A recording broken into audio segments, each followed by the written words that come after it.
Mesdames et messieurs, bonjour, bonjour, bienvenue à ce deuxième atelier du MEF 2022, consacré cette fois à anticiper les besoins en formation, renforcer l'employabilité dans un monde en transformation.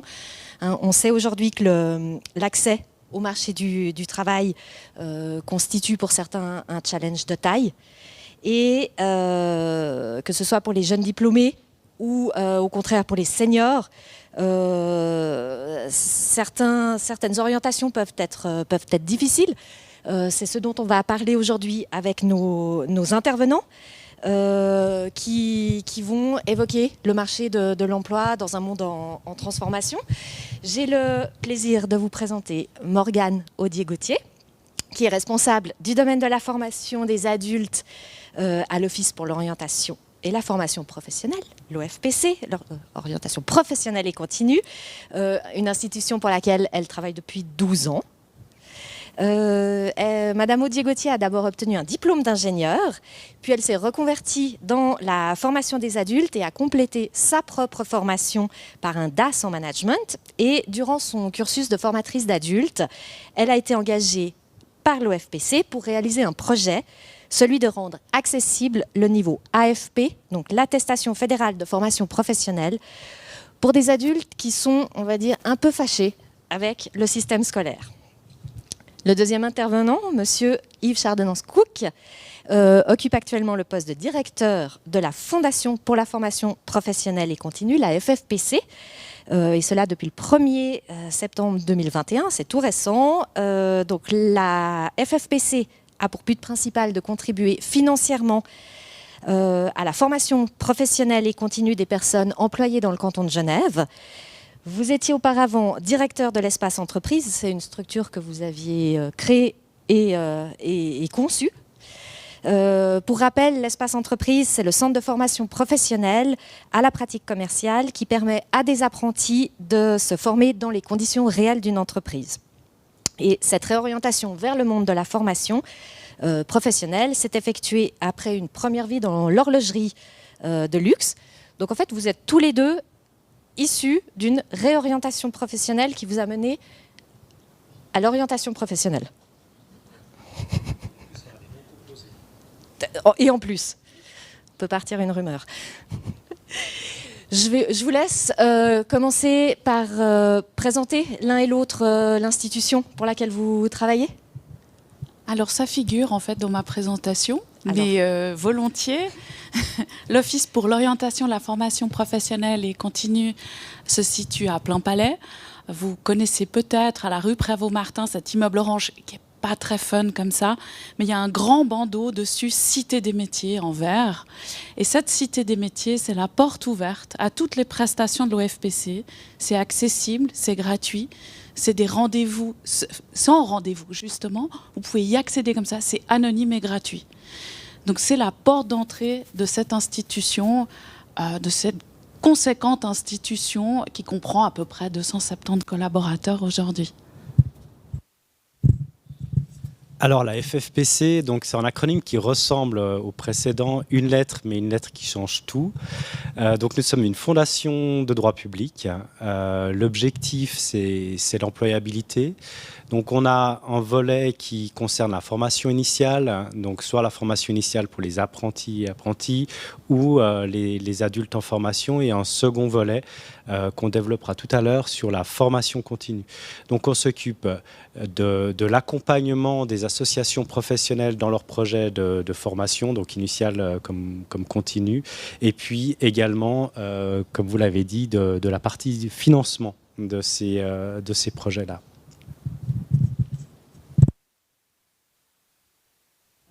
Avancez à votre rythme voilà. Merci. Alors déjà, merci de m'accueillir ici pour cet après-midi. Alors, je vais essayer de faire un truc pas trop scolaire, mais ça, c'est difficile. Et puis, l'autre question qu'on s'est posée, c'est de dire, mais comment prendre ce sujet ? Comment l'aborder sans rentrer dans les dispositifs, sans entrer dans des choses vraiment... ou sans entrer dans l'IACA faucon. C'est un petit peu le risque avec ces thématiques-là, c'est dire ouais, mais on pourrait faire ci, on pourrait faire ça, puis finalement, qu'est-ce qui se passe concrètement pour de vrai? Puis nous, qu'est-ce qu'on peut faire concrètement pour de vrai, pour vous en tant que personne, pour vous en tant qu'association professionnelle, en tant qu'entreprise? Et tout ça, ça s'inscrit dans un contexte. Donc l'OFPC fait partie du département de l'instruction publique, de la formation et de la jeunesse, qui dépend donc du Conseil d'État. Et donc nous travaillons dans un ensemble de législation, dans un ensemble de volontés politiques. Et finalement, l'OFPC applique certaines décisions et certaines volontés politiques. Elles sont traduites soit dans des lois, dans des règlements, dans des ordonnances, dans toute une série de choses. Donc finalement, l'activité, elle est extrêmement cadrée. Mais mon message d'aujourd'hui, je vous le dis déjà en entrée, c'est qu'on est à la disposition du public, comme toute administration, normalement, dans ce canton. Alors concrètement, ça y est, je ne suis pas dans le bon sens. Il y a des éléments de contexte. Le Conseil d'État a décrété l'urgence climatique, ça vous le savez, avec des objectifs de réduction des émissions carbone d'ici 2030 et la neutralité carbone d'ici 2050. Ce sont des volontés qui se sont exprimées et qui doivent se décliner dans les administrations. En 2020, dans le contexte Covid, une task force employabilité a été mise sur pied avec beaucoup de missions, mais il y en a plusieurs que j'ai relevées ici. L'évaluation du potentiel, la création d'emplois par la transition énergétique, entre autres, et l'élaboration d'un programme ambitieux en termes de formation. Cette task force regroupe passablement de départements, passablement d'acteurs dans le domaine de la formation. Parce que finalement, la formation fait partie des grands enjeux de demain et ne peut pas être oublié dans les enjeux de transition énergétique. Il y a un autre niveau de contexte, une autre question de contexte, je regarde juste l'ingénieur du son, ça va pour comme ça? Ok. C'est les niveaux de formation de la population, il me semblait important de les rappeler, tant au niveau suisse qu'au niveau genevois. Au niveau genevois, on a 23% de la population qui est sans formation. On sait que de ne pas avoir un titre au moins du secondaire 2, augmente de 75% les risques de se retrouver à l'aide sociale. Ça, c'est les études de la conférence suisse des institutions d'action sociale qui a sorti ça il y a quelques années. On n'a pas de chiffres plus récents, mais c'est vraiment les risques qui sont extrêmement élevés. Les objectifs de la Confédération, c'est que 95% de la population suisse, adulte, ait au moins un titre du secondaire 2. Un autre élément de contexte, les niveaux de formation et l'employabilité. En 2018, il y a eu plusieurs études qui ont été menées, et un petit peu avant, que deviennent les gens qui ont un titre? Un titre supérieur, un brevet fédéral, donc un titre professionnel, ou un CFC de niveau secondaire 2. Et on voit, c'est aussi lié au contexte économique en Suisse, avec un fort tissu de PME, que les CFC sont très fortement sollicités sur le marché de l'emploi, et entre 84% et 94% des titulaires d'un CFC, après une année et demie, sont insérés sur le marché de l'emploi.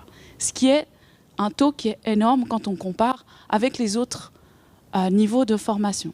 Ça, c'était les éléments de contexte. Puis la formation professionnelle initiale, donc les niveaux AFP et CFC, qu'est-ce qui se passe là-dedans? Comment ça se décline?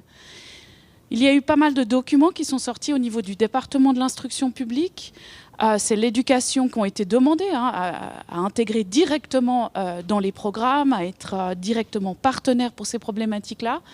Il y a eu l'introduction de l'éducation au développement durable, promotion des formations et des professions dites vertes avec des Zoom métiers, ce genre de choses, promotion dans les cycles d'orientation de toute une série de professions qui sont finalement malheureusement passablement boudées par les élèves du secondaire 1, par les élèves du cycle. Et puis l'intégration du développement durable, comme on dit, dans les ordonnances de formation qui régissent les professions. Comme vous le savez, en Suisse, les professions sont inscrites dans des ordonnances de formation qui dépendent des organisations du monde du travail et qui sont validées au niveau suisse. Donc les organisations du monde du travail, tous les 5 ans, révisent ces ordonnances de formation. Et à ce moment-là, nous, au niveau des offices de l'orientation, la formation professionnelle et continue, nous sommes sollicités pour dire mais qu'est-ce qu'on peut faire? Qu'est-ce qu'on peut améliorer? À quel moment? Et comment intégrer ça dans la formation professionnelle initiale? Finalement, l'OFPC, qui sommes-nous? Alors, je vais passer rapidement. Nous sommes au 6 rue Prévost-Martin. Nos locaux sont vraiment accessibles. Vous avez tout sur les réseaux sociaux. Un site internet qui fonctionne assez bien, sur lequel vous avez un maximum d'informations. L'important, c'est qu'il y a 6 services. Déjà, la Cité des métiers qui reçoit entre 20 et 30 000 personnes par an. Alors, c'est hors période Covid, évidemment.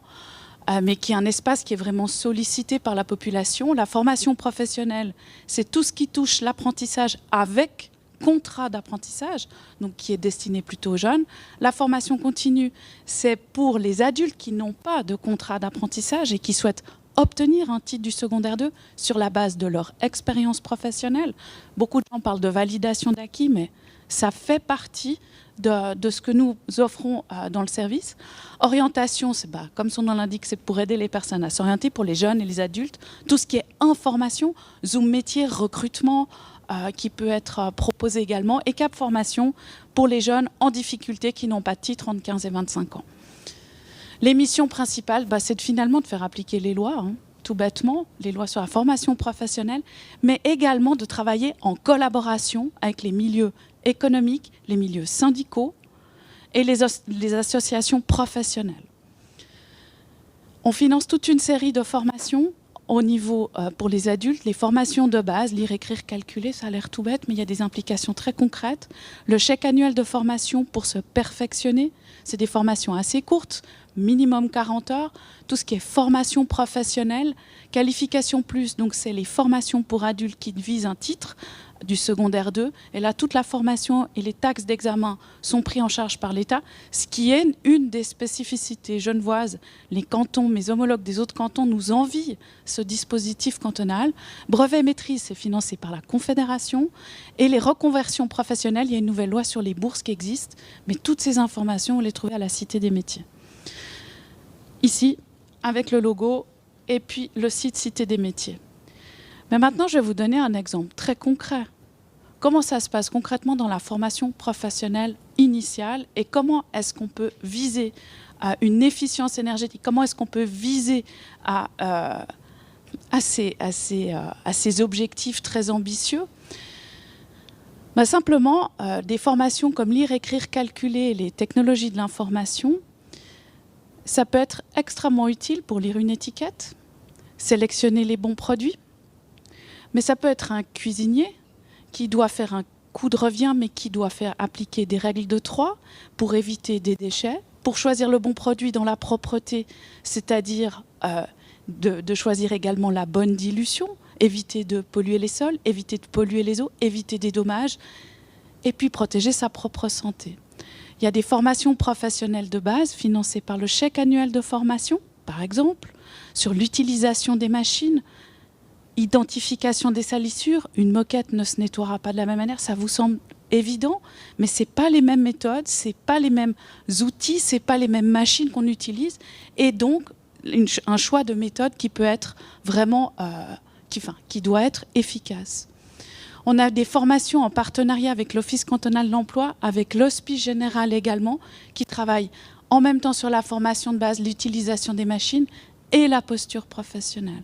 L'objectif, c'est aussi de réintégrer les personnes sur le marché de l'emploi, de booster leur employabilité avec des programmes qui encouragent les personnes au chômage ou à l'hospice à aller se qualifier. La formation professionnelle AFP et CFC, c'est une montée en compétences générales. Absolument dingue pour les personnes qui obtiennent un titre fédéral. Les conséquences concrètes de tout ça, c'est valoriser, professionnaliser des secteurs d'activité. Alors le secteur de la propreté a été fortement mis en avant pendant la pandémie.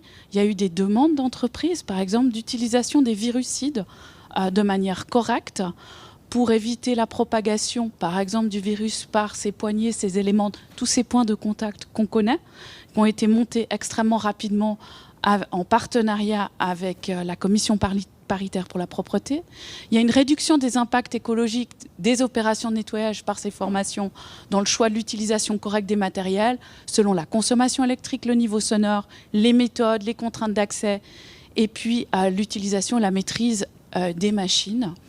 Et les impacts, c'est sur les eaux usées, l'air, l'odeur, enfin je vous les ai listés, mais ça vous semble assez évident.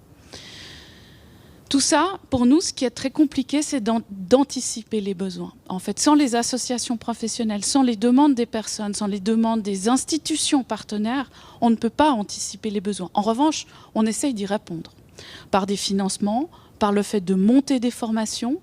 Et pour ça, deux ports d'entrée, les individus, la cité des métiers, et puis si c'est une demande globale d'entreprises, d'associations professionnelles, vous aurez la partie FFPC après. Je ne veux pas trop marcher sur tes plates-bandes, hein, j'oserais pas.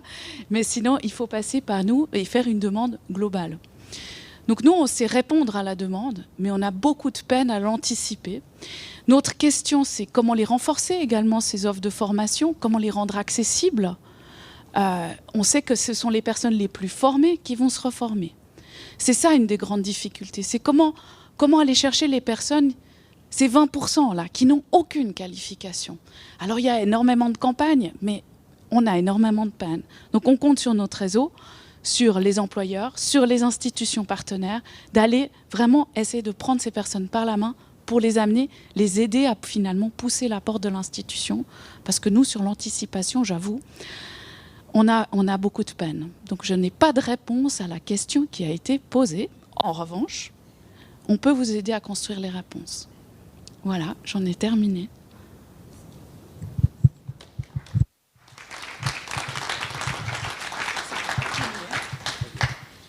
Je vous laisse prendre le relais immédiatement, puis on passera aux questions par la suite. Merci. Merci beaucoup. Merci Morgane d'avoir chauffé la piste.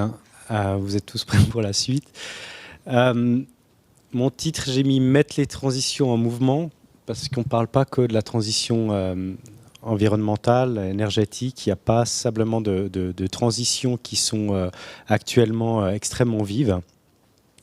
Alors, un mot sur la FFPC, hein, je l'ai dit brièvement. Mais donc, la Fondation pour la formation professionnelle et continue, donc elle finance la formation professionnelle initiale et continue, comme je l'ai dit. Elle accompagne et soutient le développement des compétences et connaissances professionnelles actuelles et futures. Et nous, on a justement ce rôle de pouvoir observer le marché et de l'anticiper et d'accompagner les partenaires, certaines fois de les solliciter pour mettre en place des formations. Et donc notre objectif, c'est donc de maintenir et développer l'employabilité en tenant compte des besoins de l'économie et de la société. En gros, hop là, comment est-ce qu'on est financé? Donc il y a une part qui vient de subventions directes, à peu près 8 millions du canton de Genève. Et l'autre part, la plus importante, elle vient des entreprises. Donc en prélèvement sur les parts patronales des caisses d'allocation familiale. Donc c'est cet argent-là qu'on utilise pour financer la formation initiale comme la formation continue. Hop. Donc voilà, on a... Je vous abreuve juste de chiffres au tout début, comme ça vous voyez à peu près ce que ça représente sur Genève, et quand même à préciser qu'une fondation comme la FFPC est unique en Suisse, pas forcément sur le volet formation initiale, en revanche sur la partie formation continue. Je crois que Genève est le seul canton, en tout cas un des seuls cantons, à s'être doté d'une fondation comme la FFPC pour alimenter l'économie avec des compétences. Donc environ 9 millions sur la formation initiale, donc tout ce qui est cours inter-entreprise, cours de perfectionnement ou autre, et puis le solde sur de la formation continue. Quelques petits éléments de contexte avant de rentrer dans le vif du sujet, c'est-à-dire l'anticipation des besoins en formation. On parle de transition, on parle d'économie, on parle de société. On a quelques baby-boomers, j'ai vu là dans la salle. Ces baby-boomers vont nous laisser. Il y en a à peu près 1 million qui vont partir à la retraite d'ici les 5 prochaines années. On n'a que 500 000 jeunes qui vont les remplacer. Donc, on arrive dans une modification du marché du travail qui va mettre sous pression très très clairement les systèmes de formation. ces baby-boomers étaient extrêmement performants et puis maintenant notre objectif c'est de faire aussi bien qu'eux pour pouvoir continuer à faire en sorte que Genève et le reste du pays puissent continuer à fonctionner. Actuellement, on a déjà des pénuries qui sont annoncées. Alors on vient, pour celles et ceux qui étaient là l'heure précédente, on a parlé des métiers du bâtiment. Déjà là, on sent qu'il commence à y avoir une sacrée fébrilité sur les apprentis et sur la formation continue. Mais je pense qu'il ne faut pas négliger aussi les transitions au niveau social, sociétal. Aujourd'hui, on sait qu'on a des pénuries très fortes dans la petite enfance, vieillissement de la population. Alors, je ne vais pas parler des baby-boomers dans la salle qui vont partir à la retraite, pas encore, mais néanmoins, dans quelques années, oui, on va avoir besoin de plus en plus de personnes pour s'occuper du vieillissement de la population. Pourquoi est-ce que c'est important? Parce qu'aujourd'hui, les systèmes de formation actuels ont de la peine, comme a dit Morgane, à anticiper ces besoins, tant en termes de compétences qu'en termes de volume. Transition écologique, on a parlé du bâtiment, mobilité, ça reste quand même aussi un sujet très très problématique, énergétique, on a parlé tout à l'heure des métiers du solaire, de l'isolation, etc. Et il y en a bien d'autres évidemment, il y aurait la transition technologique et autres. Donc en gros on arrive quand même dans un monde, on est déjà dans un monde qui n'est pas celui d'avant, et qui va nous amener des pressions et des défis très intéressants pour l'avenir. Et à cela, j'aimerais aussi attirer votre attention sur une problématique structurelle au niveau de la formation initiale. On a parlé d'apprentissage tout à l'heure, et puis Morgane en a dit un mot, puisque l'OFPC a un rôle central sur Genève par rapport à l'organisation de cette formation. Mais c'est vrai qu'aujourd'hui, on sait qu'on a des plans à 2030, à 2050. Donc on fait le calcul, c'est déjà aujourd'hui qu'il faut qu'on s'en occupe malgré tout. Si on parle de la relève, la problématique, elle est la suivante. Admettons qu'aujourd'hui, on décide tous ensemble, on se dit, tiens, on va créer un plan d'études tous ensemble. On va créer par exemple celui d'intervenants au Meyrin Economic Forum. Alors, on va se réunir, on va essayer d'identifier les compétences, puis on n'aura pas tous les mêmes avis, donc ça va prendre un petit moment pour qu'on récolte tous ces besoins-là, à peu près une année. Donc dans une année, en 2023, on se sera mis à peu près d'accord, puis après il va falloir rédiger tout ça. Alors évidemment en Suisse, la complexité qu'on connaît bien, c'est qu'on a 3 langues, puis en général on commence par l'allemand, donc voilà. Sur Genève, c'est toujours un peu plus compliqué. Donc, aller 2 ans pour s'y mettre, pour se mettre d'accord sur les termes, parce que peut-être Morgane, elle va penser qu'un mot veut avoir ce sens, puis moi, je vais l'interpréter d'une façon différente. Ensuite, on va le soumettre au canton. Je suis gentil, une année, quand ça fonctionne bien et quand il n'y a pas le Covid. On va mettre en place. Donc, quand on met en place une ordonnance de formation, il faut qu'il y ait les écoles, les entreprises, les associations professionnelles qui se mettent en ordre de marche. 2 ans, on est sympa. Et puis finalement, l'apprentissage qui dure 3 ans. Donc, ça veut dire que le plan d'études, ce qu'on aura décidé aujourd'hui, au mois de mai, tous ensemble, va porter ses effets en 2031. Donc, si aujourd'hui, on décide, par exemple, de créer un plan d'études pour les poseurs de panneaux solaires, ça veut dire qu'en 2031, on a nos premiers volets qui sortent. Alors, juste, si on se dit qu'aujourd'hui, on est en 2022, ça veut dire que c'était en 2013 qu'on aurait dû penser à quelque chose. En 2013, on avait Obama qui arrivait, on avait 0,3 degrés en moyenne en moins sur la Terre. On avait les Pussy Riots qui étaient enfin libérés de prison. On avait Xi Jinping qui arrivait comme sauveur de la Chine. Malheureusement, le Rana Plaza qui s'effondrait et on découvrait ce que l'Inde et le Bangladesh, l'importance de ces pays par rapport à la production mondiale de textiles. Voilà. Donc, juste pour vous donner en ordre de grandeur, enfin, on est dans un système qui est magnifique, le système de l'apprentissage suisse, mais qui a ses contraintes aujourd'hui dans la problématique qui nous occupe cet après-midi, c'est-à-dire la transition. Ensuite de ça, on en discutait aussi tout à l'heure, aujourd'hui on a une vision des modèles pédagogiques qui est très ancrée par notre vécu. En fait, on est tous allés à l'école, hein, il y en a avec plus ou moins d'assiduité par ailleurs, et en fait on a tous vécu ça. Mais ça c'était le modèle du 19e siècle, et puis aujourd'hui une classe elle ressemble à ça. Et en fait, aujourd'hui, on a beaucoup de peine à imaginer ce qu'on rêverait tous. C'est-à-dire une formation rapide. Il y avait une intervention tout à l'heure sur la requalification d'adultes notamment. Et puis, en fait, cette logique de parcours initiatique où il faut forcément qu'on démarre à la lettre A pour finir à la lettre Z, alors que peut-être qu'on n'a pas besoin de tout le reste. Mais c'est des schémas qui sont extrêmement ancrés chez tout un chacun et il est extrêmement difficile de pouvoir sortir de ces paradigmes-là. Ce que je veux passer comme message cet après-midi, c'est que ce qui est très important pour qu'on puisse réussir ces transitions, c'est la formation continue. Aujourd'hui, on a l'OFPC, on a la FFPC.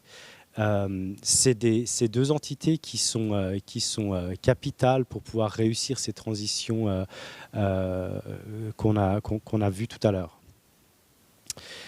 Au niveau des enjeux de la formation continue, alors Morgane en a cité quelques-uns au niveau de l'anticipation.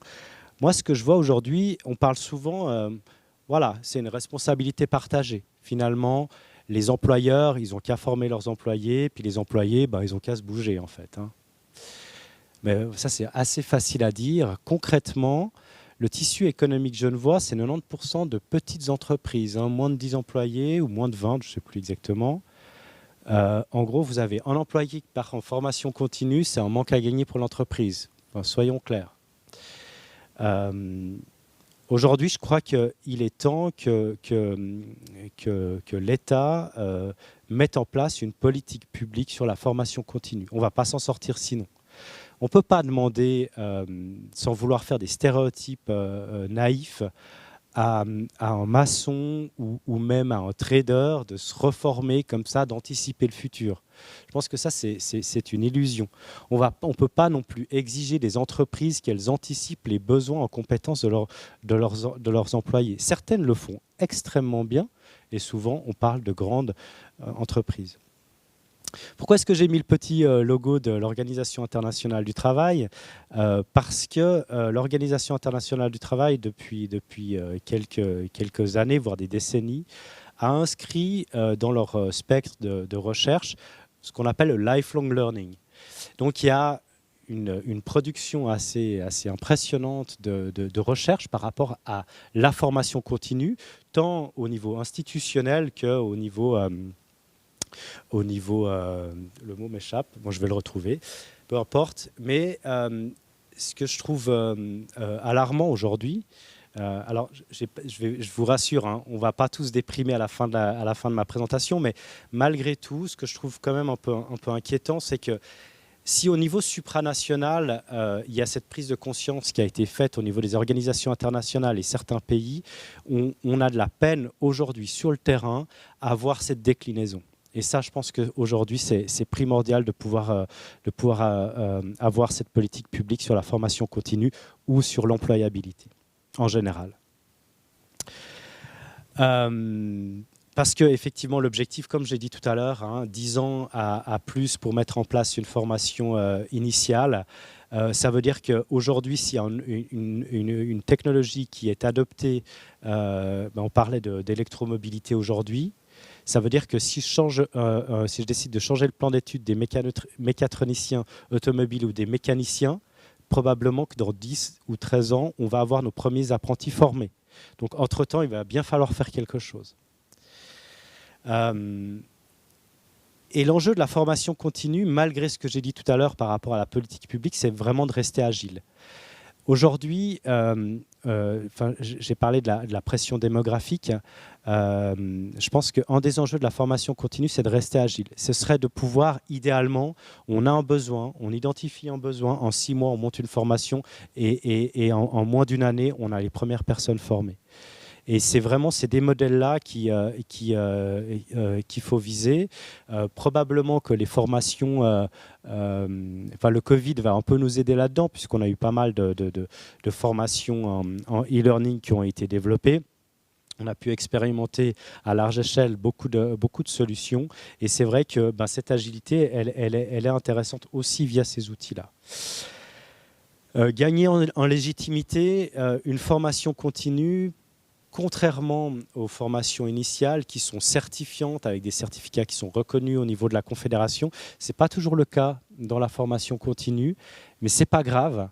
Je pense par contre il faut qu'on accepte aussi de se dire qu'on peut apprendre aussi les choses en formation continue et pas forcément sur des cursus de 2, 3 ou 4 ans. Et puis anticiper les besoins en compétences, ça c'est quand même un des enjeux clés que Morgane a cité. Je vais le développer tout à l'heure. Donc tout ça évidemment comme objectif de permettre aux employés de s'adapter aux évolutions du monde du travail et surtout aux entreprises de se diversifier et de pouvoir offrir de nouvelles prestations et surtout de rester compétitives. Et donc, évidemment, c'est le sujet du jour, de permettre la mise en œuvre des transitions. Alors, anticiper les besoins de formation, c'est certes un gros enjeu, mais on a quand même beaucoup de moyens aujourd'hui, sans avoir de boule de cristal, pour pouvoir le faire. Alors, comme je disais tout à l'heure, toutes les entreprises ne sont pas forcément armées par rapport à l'anticipation des besoins en formation. Majorité des entreprises, elles sont composées de moins de 9 équivalents plein temps. Et c'est vrai qu'il est important, voire primordial, que les associations professionnelles qui représentent ces entreprises restent fortes sur Genève. Et c'est vrai que quand on est patron d'une petite entreprise, comme on a vu tout à l'heure, c'était intéressant. C'est en plus de son job de directeur qu'on doit faire cet effort-là. C'est remarquable et c'est nécessaire parce que ça nous permet aussi à nous, FFPC et OFPC, de pouvoir avoir une voix et pas 15 ou 20 par rapport à ces besoins-là. Alors, dans les anticipations, il y a tout le travail au niveau de la prospective qui est réalisé par différentes associations ou fondations. Moi, je voulais mentionner, parce que tu t'as mentionné le travail sur la propreté, je voulais mentionner une association professionnelle, des fois souvent décriée par la population, pourtant Agri-Genève, donc le cercle de l'agriculture, donc qui regroupe la quasi-totalité des agriculteurs sur Genève, a mené un travail de prospective, c'est-à-dire vraiment d'anticipation des besoins en formation de leurs membres. Et pas sur le glyphosate, je vous rassure, sur justement tous les enjeux écologiques qui sont liés aux professions de l'agriculture. On a aussi la Fondation Nomads qui fait un travail remarquable au niveau de la prospective, notamment avec des ateliers sur la mobilité, l'efficience énergétique des bâtiments et autres. Et puis après, on a beaucoup de travaux de recherche qui sont réalisés. On a parlé de l'OIT tout à l'heure. On a la Task Force Employabilité de l'État de Genève que Morgane a cité et dont certains membres éminents sont dans l'Assemblée. C'est vrai qu'au niveau stratégique, ça nous aide beaucoup, nous, pour pouvoir aller après solliciter des associations professionnelles par rapport à d'éventuels besoins. Et puis, à ne pas négliger les plans directeurs cantonaux, qui sont, comme on a vu tout à l'heure dans la conférence précédente, quand même, disons, une direction à suivre pour anticiper les besoins en formation. On voit où l'État veut aller, puis après, c'est notre travail de pouvoir anticiper ces besoins. Mais attention quand même par rapport à tous ces outils-là, c'est important de se mettre en mouvement. On n'a pas de boule de cristal et c'est vrai que tous ces modèles de prévision, de prédiction, ils sont composés par le présent et notre histoire. Et c'est vrai que malheureusement, j'ai envie de dire, l'histoire récente de ces 3 dernières années et puis de ces quelques derniers mois nous montre qu'on est quand même dans un système qui nécessite pour les employés comme pour les employeurs de s'adapter constamment et donc de mettre la formation continue sous pression, et ce qui est une très bonne chose. Aujourd'hui, on doit rester et devenir agile parce que c'est vrai qu'il faut s'attendre, avec les différentes contraintes qu'on a, à évoluer dans un monde en permacrise. Et c'est vrai que l'anticipation, c'est bien, mais la réaction, j'ai envie de dire que c'est mieux. Voilà.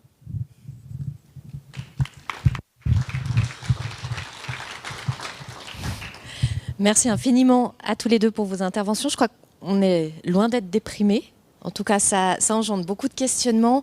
Je vous propose, il y a des micros qui vont circuler. Si certains d'entre vous ont des questions, c'est très volontiers. Et je vous demande de vous présenter en posant votre question. Il y a des demoiselles qui vont arriver. Alors, il y a un monsieur tout devant. Parfait, merci. Oui, bonjour, merci pour votre intervention passionnante. Je m'appelle Yves Zieba, je m'occupe de décarbonation et d'accélération d'innovation. Ma question va être un peu provocatrice.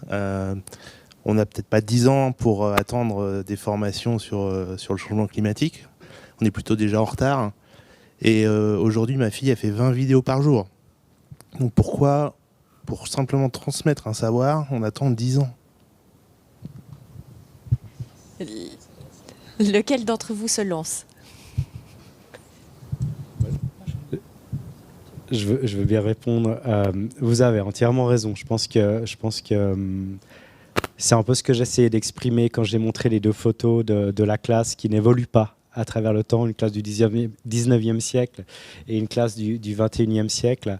Je pense qu'on a un retard colossal sur la façon d'apprendre.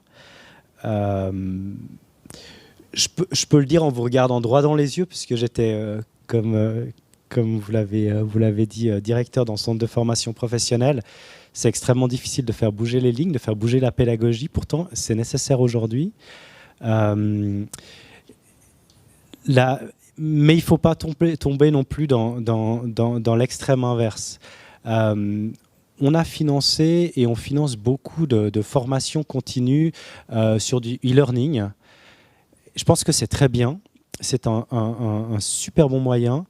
Mais ça reste un outil. Et je pense que l'outil doit être adapté au public et au contexte. On ne va pas aller sur des vidéos sur certains métiers manuels ou sur des chantiers et ce n'est pas une question de typologie de personnes, mais quand vous arrivez avec des écrans sur un chantier en plein soleil, vous ne voyez rien du tout. Donc c'est là où je pense qu'il faut être agile sur le format et sur la temporalité, sur le contexte. Donc oui, il faut absolument qu'on se bouge là-dessus. Vous avez entièrement raison. Et merci pour cette provocation, j'adore. Monsieur. Oui, bonjour, Jean-Luc Desprats. Je voulais vous parler parce que j'ai participé un tout petit peu au projet École 42 à Lausanne, puis notamment 42 Network qui vient de ces écoles 42 Network dans le monde entier et qui sont carrément des écoles complètement déstructurées. Les élèves n'ont pas d'heures. Il y a des profs de temps en temps, mais pas tout le temps. Et en fait, on les encourage à comprendre par eux-mêmes, à apprendre par eux-mêmes, à s'entraider. Et finalement, on les encourage aussi à grandir, à devenir des adultes. Et c'est pour ça que ces élèves, cette école à Lausanne, elle ne désemplit pas. Et j'entends, elle est toujours pleine. Elle n'a pas de difficulté de trouver des jeunes. Parce que les jeunes se reconnaissent dans cette nouvelle façon d'apprendre. Et là, c'est vrai, quand on vous écoute, je me dis, waouh, quand je vois ce projet, quand je vous écoute, voilà. J'entends tout à fait ce que vous dites. Ce qu'on voit chez les adultes, c'est que la meilleure façon d'apprendre, c'est de faire. C'est dans un monde collaboratif, bienveillant. C'est comme ça qu'on apprend, c'est en faisant. Alors, il y a ces expressions, c'est au pied du mur qu'on voit le maçon, c'est en forgeant qu'on devient forgeron. Mais quand on parle d'adultes qui sont en formation, enfin qui sont dans le monde du travail et qui ont besoin d'un titre, ils ont besoin d'un titre tout simplement, soit pour valoriser, avoir un salaire supérieur, parce qu'il y a des conventions collectives, ils en ont besoin. Ils ont besoin d'un titre pour valoriser leur expérience et peut-être quitter, ou pour évoluer. Le meilleur moyen d'apprendre, on l'a toujours vu, c'est de travailler, c'est de le faire, et d'être accompagné, c'est par l'exemple, et l'essai-erreur, l'étayage, il y a toutes ces théories-là. Là-dessus, tout à fait d'accord. Là, ce dont nous parlons, nous, dans la formation continue, enfin, en tout cas, à l'OFPC, c'est de dire comment est-ce qu'on va valoriser tout ce savoir-faire-là. Comment ne pas faire réapprendre à quelqu'un qui sait déjà ça. Comment valoriser, prendre en compte les acquis, en fait, finalement, de la personne. Sur la modalité d'enseignement, moi, je peux que partager. Après, ce qui a été fait ces 2 dernières années, enfin, les quelques mois où les écoles ont été fermées, heureusement pas trop longtemps en Suisse, mais comme malgré tout très longtemps pour les personnes qui suivaient des formations, les formations à distance n'ont pas très bien joué pour la plupart des adultes qu'on avait chez nous. C'est pas non plus la modalité que vous proposez, hein, j'ai bien compris. J'ai bien compris. Mais c'est vrai que la formation professionnelle, elle est normée dans un cadre extrêmement rigide par la Confédération et par des ordonnances qui disent c'est tant d'heures de cours, tant de cours pratiques, et ça n'a pas évolué dans la formation professionnelle initiale. En revanche, dans la formation continue, là, je pense que le champ des possibles est dingue et varié.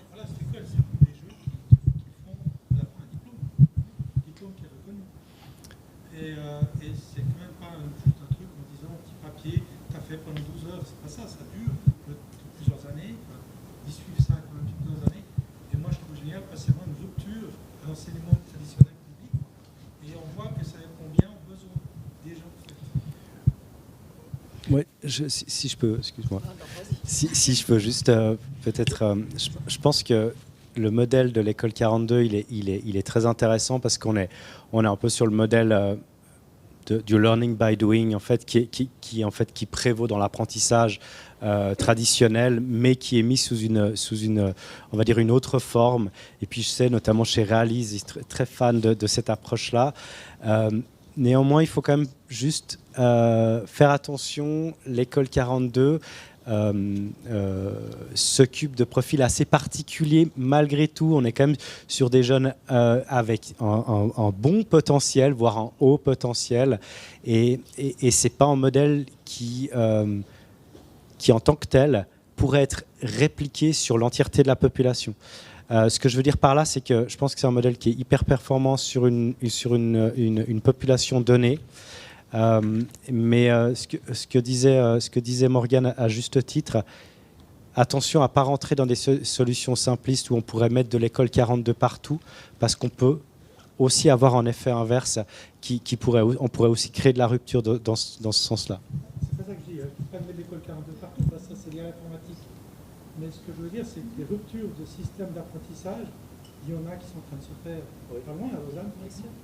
Et pourquoi pas pour d'autres métiers d'une autre manière, évidemment. Entièrement d'accord. Oui. Est-ce qu'il y a une autre question? Oui. Bonjour, donc Damien de l'entreprise Espace Charpente, non loin d'ici, là, à Mérin. Donc reconversion, je me reconnais chez vous parce que je suis ancien sportif de haut niveau et j'ai dû me former moi-même dans la charpente pour avoir un métier après le sport, parce qu'on sait que ça se termine assez jeune. Donc voilà, je connais ça. Ça fait 7 ans donc j'ai créé Espace Charpente. Valoriser la formation, je suis désolé, je vais rendre un peu mes collègues, je vais faire encore un peu le diable, mais parce que nous on fait énormément en fait dans notre entreprise et on n'est pas du tout aidé. Mais quand je vous dis pas aidé, c'est au bas mot. Donc valoriser une formation, c'est cool, mais quand je vois moi 5 charpentiers par année qui sortent à Genève, alors qu'on doit, je veux dire, il y a de plus en plus de construction bois. Moi, ça me rend fou. C'est pas possible. Moi, je veux dire, c'est... Comment on peut aller chercher ces jeunes? Je veux dire, moi, j'ai des clients à aller chercher. Je veux dire, je me bouge, je vais chercher. Et ces jeunes, il y en a tellement qui sont en rupture scolaire. Nous, on va les chercher dans les associations. On va les chercher à l'école. Enfin, on court en permanence. Et nous, pour une petite entreprise comme la nôtre, 10 personnes, il y a sur 15 charpentiers, on en forme 3.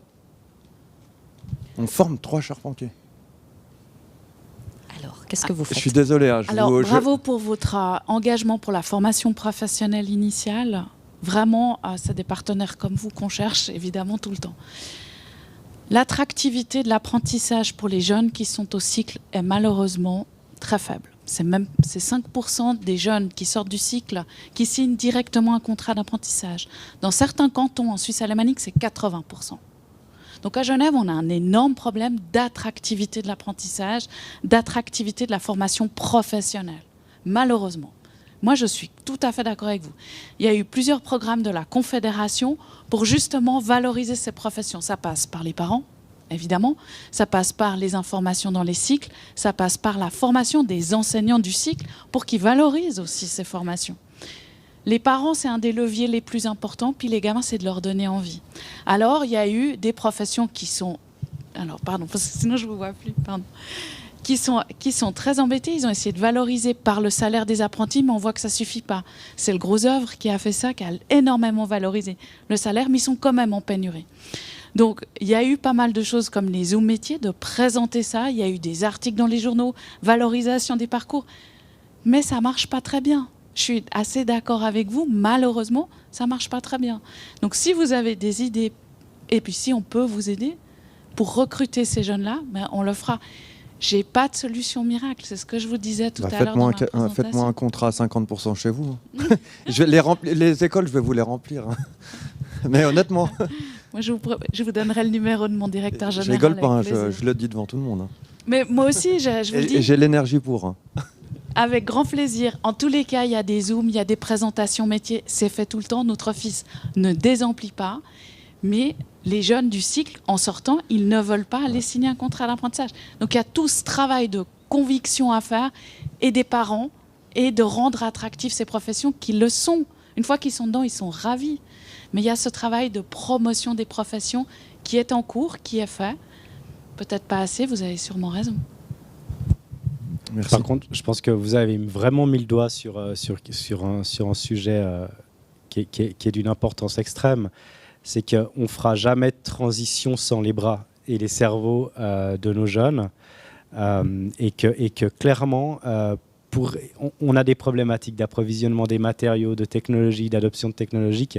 Mais on a avant tout, et on aura encore plus, hein, on voit quand même ces départs à la retraite qui arrivent, on va être sous forte tension. Et je pense que la promotion, l'orientation va être est déjà, de ce qu'on entend, en problème, et ça le sera encore plus à l'avenir. Donc il y a un énorme effort qui doit être fait, et puis OFPC, FFPC, on va s'y mettre très fortement. Merci. Une autre question ? Oui ?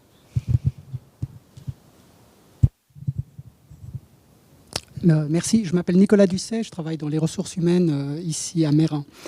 Vous avez dit, Monsieur Chardonnance, que vous alliez peut-être pas nous plomber. Alors pas du tout, moi j'ai entendu des très très bonnes nouvelles me concernant. Je suis un jeune cinquantenaire et ça fait des années que j'entends, à partir de 50 ans, t'es mort sur le marché du travail, ne change plus, personne ne te prendra, etc. Et je viens d'entendre l'inverse. Dans les 5 années qui viennent, on prévoit 1 million de personnes qui partent à la retraite et vous en avez que la moitié à nous ramener dans les entreprises. Donc en fait, j'ai l'impression qu'on va tenter de me retenir plutôt que m'encourager à partir. Voire même, je vais devenir une denrée rare et je vais être recherché tout d'un coup sur le marché du travail.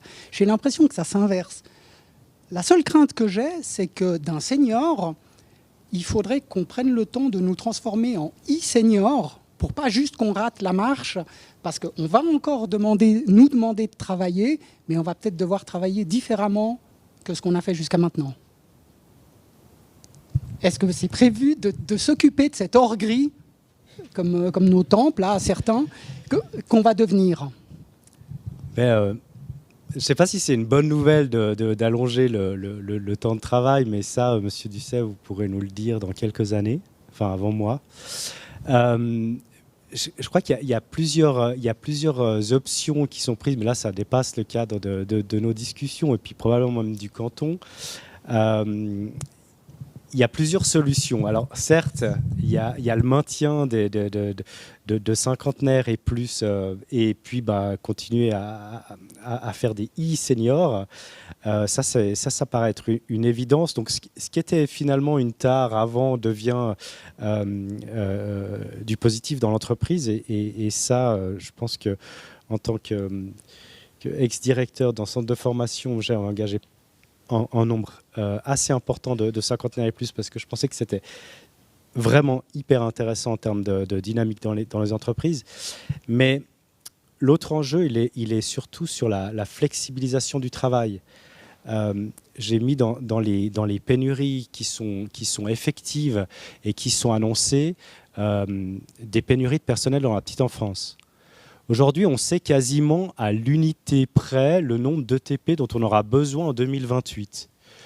Et les systèmes de formation, et je ne jette pas la pierre aux écoles ni aux crèches qui engagent, les systèmes de formation devraient doubler quasiment la voilure pour pouvoir faire en sorte que hommes comme femmes puissent libérer du temps pour pouvoir travailler et flexibiliser ce travail-là. Aujourd'hui, le système de formation forme autant qu'il y a 10 ans.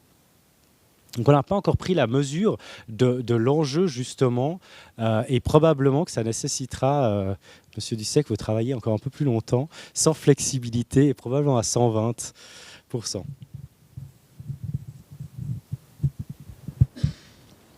Il nous reste quelques minutes. Est-ce qu'il y a... Oui ? Christophe Dunant, réalisé Haute École de Gestion. Dans la suite de ce que vous venez de discuter, est-ce qu'il n'y a pas une urgence forte de mettre en place vraiment une vision prospective sur ces besoins quantitatifs et qualitatifs dans les différents domaines?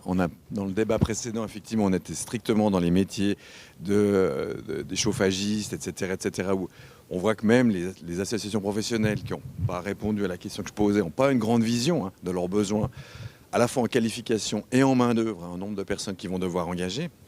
Ils ont peut-être besoin aussi d'un coup de main par rapport à ça. Est-ce que sur Genève, alors, au-delà du groupe de la Task Force Employabilité, ou est-ce que c'est déjà dans le pipe d'avoir une vision beaucoup plus quantitative et puis de pouvoir préparer toutes ces organisations de la petite enfance à tous les autres métiers pour essayer de limiter cet écart important et puis notamment aussi préparer tous les modules, toutes les modalités de formation beaucoup plus rapides que les modalités d'apprentissage, parce qu'effectivement là je crois qu'il n'y a pas beaucoup d'espoir de pouvoir accélérer ou agiliser ces cursus traditionnels comme vous l'avez mentionné. Mais vous avez... Enfin, j'ai envie de dire oui et non. Enfin, c'est un peu une réponse assez insatisfaisante. Je pense qu'il faut aussi, il faut quand même faire attention à la tentation de l'économie planifiée 2.0, où on va connaître exactement nos besoins à l'ETP près dans les 10-20 années à venir, même si ce serait franchement génial vu ce que j'ai exposé comme contrainte au niveau des systèmes de formation. Mais oui, il faut avoir cette anticipation, ça c'est vrai. Je pense qu'à Genève, on a de la chance parce qu'on a quand même des plans cantonaux qui sont très visionnaires. Et puis finalement, après, une armada juridique et de subventions qui contraignent malgré tout, même si des fois on n'aime pas trop, qui contraignent l'économie, en tout cas dans une direction d'un avenir souhaitable, on va dire. Mais là où j'ai envie de vous répondre non, c'est que en même temps, je vois bien qu'il y a cette énergie-là et puis qui est mise. Et moi, j'adore le travail de prospective, mais quand je regarde aujourd'hui le marché, on a des pénuries là maintenant, comme monsieur l'a dit. Et qu'est-ce qu'on fait avec ça? Et moi, je me dis, mais... Et c'est pour ça que je parlais d'agilité. Je pense qu'il y a le côté prospectif, c'est bien parce que quelque part, l'intérêt de la prospective, c'est que ça nous met en mouvement. Et puis, comme tout être vivant, on a besoin d'être en mouvement. Par contre, je pense que la planification à 10-20 ans, maintenant, il faut qu'on oublie et il faut qu'on rentre dans ce monde d'agilité. Alors, on adore de dire que les entreprises doivent être agiles, mais j'ai surtout envie de dire la formation doit l'être, ou doit le devenir, ou le redevenir, et ça, c'est vraiment hyper important aujourd'hui.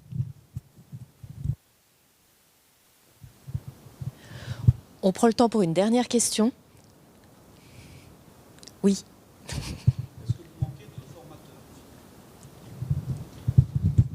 C'est arrivé, oui. Donc il a fallu que les personnes obtiennent un titre fédéral, donc obtiennent un CFC sur la base de leurs acquis, et ensuite aillent se former pour être formateurs. Mais ça s'est fait de manière accéléré quand il a fallu mettre en place de nouvelles formations. Aujourd'hui, il manque des formateurs régulièrement dans le domaine de la construction du second œuvre, en fait. Régulièrement, on fait des appels à des formateurs pour travailler dans les centres de formation professionnelle ou dans les cours interentreprises. Dans tout ce qui est formation dite de base, là-dessus, on a passablement d'offres. Donc ça va. Mais pour les cours professionnels, on a très régulièrement besoin de personnes très qualifiées, des techniciens qui viennent du métier, qui connaissent la profession, pour la transmettre aux jeunes ou aux moins jeunes. Alors, dans ce cas, je m'octroie la question de la fin. Est-ce que tout le monde peut se former et est-ce qu'il y a un jour où on peut arrêter de se former ? J'espère que le jour où on arrête de se former n'arrive pas trop vite. Et je crois qu'on peut se former à tout âge. J'ai un exemple qui date d'il y a très peu de temps, une employée en intendance, une dame qui a fait du service et de la buanderie toute sa vie, qui est venue à 62 ans demander de passer une AFP d'intendance. Elle a obtenu le jour de ses 64 ans, le jour de sa retraite. Elle pleurait beaucoup, moi aussi. Et elle m'a dit, vous savez, j'ai toujours fait faux pour dresser la table. Puis je dis, mais non, vous n'avez pas fait faux, vous avez fait à votre manière. Si, maintenant je sais. Puis je lui ai demandé, mais qu'allez-vous faire de votre AFP aujourd'hui ? Elle m'a dit, je vais aider les jeunes de mon quartier parce que grâce à ma formation, je sais lire, je sais écrire et je peux lui transmettre que c'est possible toute la vie. Donc cette dame, aujourd'hui, aide les enfants de son quartier. Elle les aide pour leurs devoirs, les accompagne et elle m'a dit qu'elle continuait à se former en français pour améliorer et pas montrer un mauvais exemple aux jeunes qu'elle accompagne dans le quartier. Donc oui, on peut se former toute la vie, j'espère bien. Sa formation a été financée à 100% par l'État de Genève. Ça lui a permis d'obtenir un titre et aujourd'hui, elle aide les jeunes à réussir leur formation. Donc j'espère bien que ce n'est pas le seul exemple, mais celui-là est assez emblématique et c'était il n'y a pas très longtemps, donc je me permets de vous le partager. Merci infiniment. Pour ceux qui le peuvent, je vous invite à rester dans l'enceinte du MEF. Dans une demi-heure à peu près, on aura une table ronde avec les intervenants de la journée qui peuvent rester avec nous. Et puis, encore un peu après, il y aura un apéro. Merci beaucoup.